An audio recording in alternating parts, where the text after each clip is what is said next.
John Kerry said, no, we're going to tax your health insurance. We're going to tax those evil insurance companies. We're going to impose a tax that if they sell health insurance that's too expensive, we're going to tax them. And conveniently, the tax rate will happen to be the marginal tax rate under the income tax code. So basically, it's the same thing.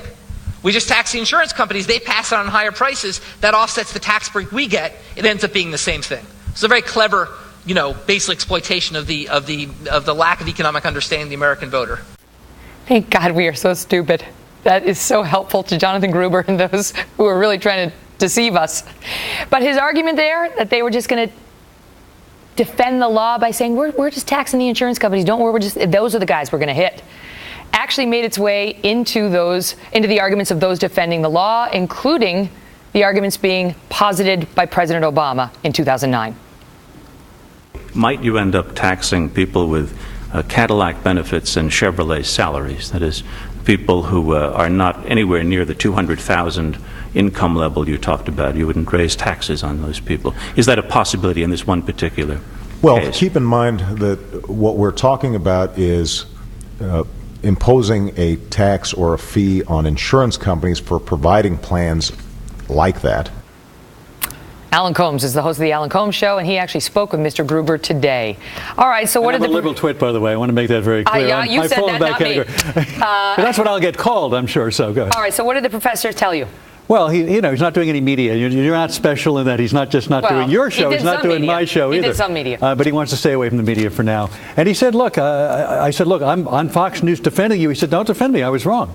He was wrong to say what he said. All times? He's contrite about it. The first time and the second time. It was all email. I didn't ask him about this time, and this time. But he acknowledges he made a mistake. What happened to Christian forgiveness? Don't we forgive people who make mistakes? Seemed to be I was making a mistake because there were cameras rolling, and I should know better than to say this stuff, which is true when it can be documented. There are always cameras rolling. Look, I'm not defending what he said, but I think he was making a greater point. The dirty little secret is both sides play that game, presuming the other side is stupid. Changing the Affordable Care Act to ObamaCare, calling it ObamaCare, which Obama eventually embraced, using phrases like, it's government-run healthcare, something Frank Luntz came up with, which it's not. It's not government-run healthcare. It's not taking over 1/6 of the economy. So the other side for me plays the same game using language which they know is not true. But these are actual deceptions. There's a difference between spin and an actual deception saying it is not a tax. It's not a tax. No, it's definitely a tax. And let's go into the U.S. Supreme Court and tell them it's a tax,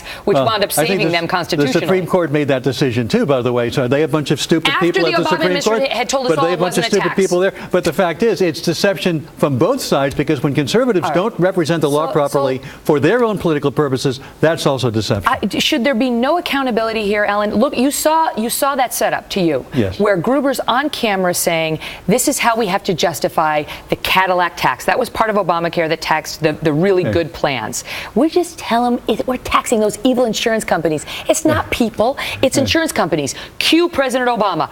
It's just the insurance companies. It looks like willful coordination. And lo and behold, we check the logs. This guy Gruber was at the White House 9 times, including in the Oval Office with President Obama. And now the White House hasn't commented on it. And the question is whether they need to come out and disavow this guy or explain the ruse. By the way, this is the same guy who advised Mitt Romney on ObamaCare, which he says the exact same thing. I'm not saying it's well. But is Obamacare and ObamaCare the same thing? Individual mandate. He had the same advice from Mitt Romney. He's talking about deceiving the American people on President Obama's signature legislative achievement, and he's admitted 3 times on camera that he lied to all of us. No, what he said was that people are stupid. The voter is stupid, and that is often the case. Conservatives play the same game. We had to lie to them because they're too stupid to understand how great the truth is. That's what he was saying in those bites. And I'm not defending him saying that. He himself has said he was sorry. No, he himself said, don't defend me. He himself said, I'm sorry. I should not have said that. Do we not believe in forgiveness? You know what he needs to say? I'm sorry. I should not have felt that. The fact of the matter, that's really what we're mad about. The other point is, I don't care. He can say, people are thankful he said it because he's given us a window into how he really feels. Go through the law, but when he needs to be apologetic for actually feeling that he is smarter than everybody in the country except for himself with his great MIT degree, which I grant you is a great institution. almost as good as Syracuse.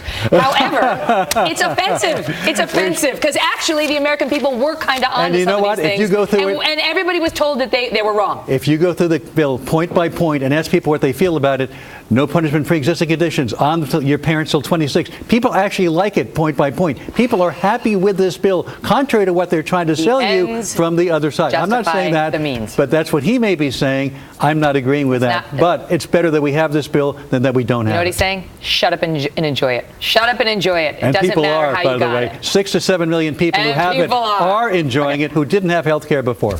Thanks, Professor Gruber. Really, you really do know better. You're so smart. Thanks, Alan. Where'd you go to school? Ithaca. There you go. And Hofstra. Yeah, you know.